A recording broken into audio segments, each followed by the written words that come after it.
when I gave the word. Now when and I live on Burwood, just west of Southfield. On Saturday, I was the victim of a home invasion. The police believe that I interrupted the person while he was in my home, and he went out a dining room window. Needless to say, it was very upsetting to me. I lost some jewelry, I lost cash. Anyone in this room, it could have been you, your parents, your children that ran into this person in their dining room.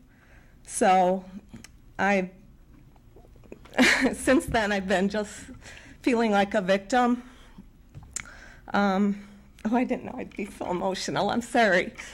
But I feel really like I haven't left my home that much.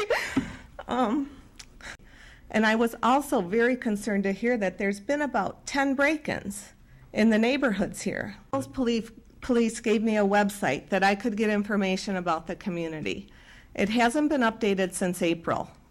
So even that, if there's information that you can give the community about what's going on here so we can protect ourselves, I have no problem being responsible for myself. But if I don't have the information, seeing it in the Observer 3 months later would not have helped me.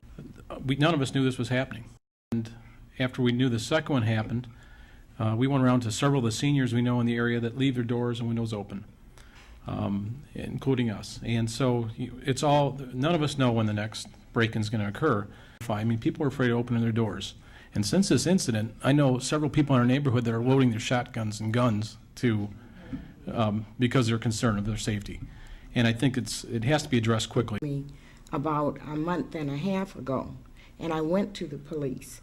My neighbor was up reading late, and she had her light on. She didn't have her light on, but she could hear my alarm go off on my car, and so therefore she cut her light on, and the young people ran.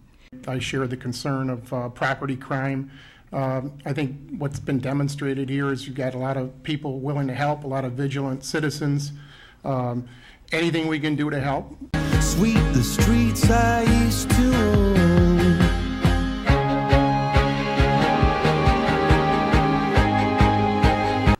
Some years back, the village had a program that was called Neighborhood Watch.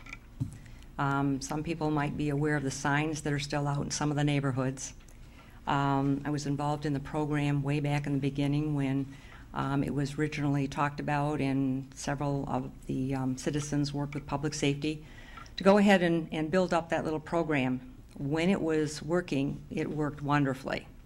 And how the program worked was when there was an incident in your neighborhood, don't really care how big or how small, there was a written notice that was put together. It was on a sheet of paper, and it had the Neighborhood Watch logo on it, and it was a bulletin from public safety, and it talked about maybe a lawnmower that got stolen from a garage, or a car that got stolen from someone's driveway, or a break-in, or whatever happened to be called to public safety's attention to go ahead and bring that neighborhood aware of what was going on.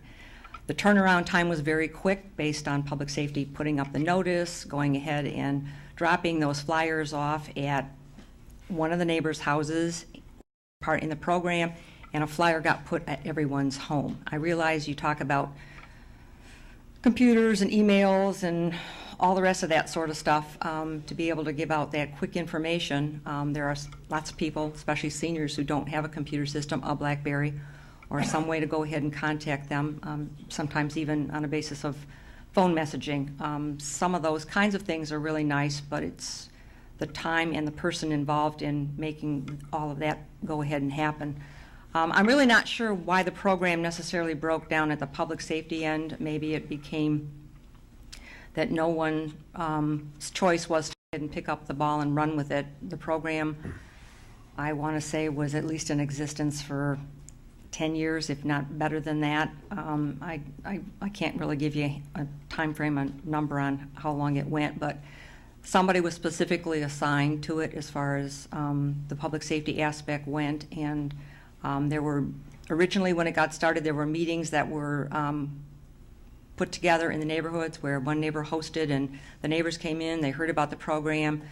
Somebody was sort of developed as a block captain, and notices went out to them. They were given a call or whatever to come by and pick them up, or they got dropped at their house from public safety, and those flyers went out to advise everyone. So it's really not as if the community hasn't done that kind of thing, but I think for a long time we haven't had anything really substantial or repetitive type activities, so I really can't give you an answer as to why the program hasn't continued out of public safety, but we did have one and it worked well.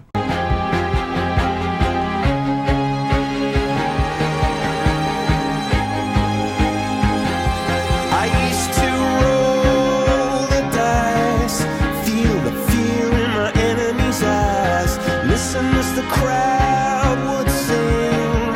Now the old king is dead, long live the king. 1 minute I held the key, next the walls were closed on me, and I chance. We have to be realistic. Lock your doors. Don't leave your windows standing open. Don't put a brand new plasma screen on in the middle of your picture window for everyone walking by to see. Take reasonable precautions, and you will be reasonably safe in this community. discovered that my castle stand upon pillars of salt and pillars of sand. I hear Jerusalem bells are ringing, Roman cavalry choirs are singing. Be my mirror, my sword and shield, my missionaries in a foreign field. For some reason I can't explain, once you've gone it was never alone. One gentleman said something that was particularly disturbing. The neighbors are loading their shotguns. Please, people. This is a safe community. Let's keep it that way. We don't need to be our own worst enemy. I don't mean to say anything negative about people who own firearms. I own firearms. But loading your gun is just a bad idea. So let's not overreact. We are safe here. Take reasonable precautions and be reasonably safe. Ms. Koss. Oh, my Lord. Yeah, make a real quick comment about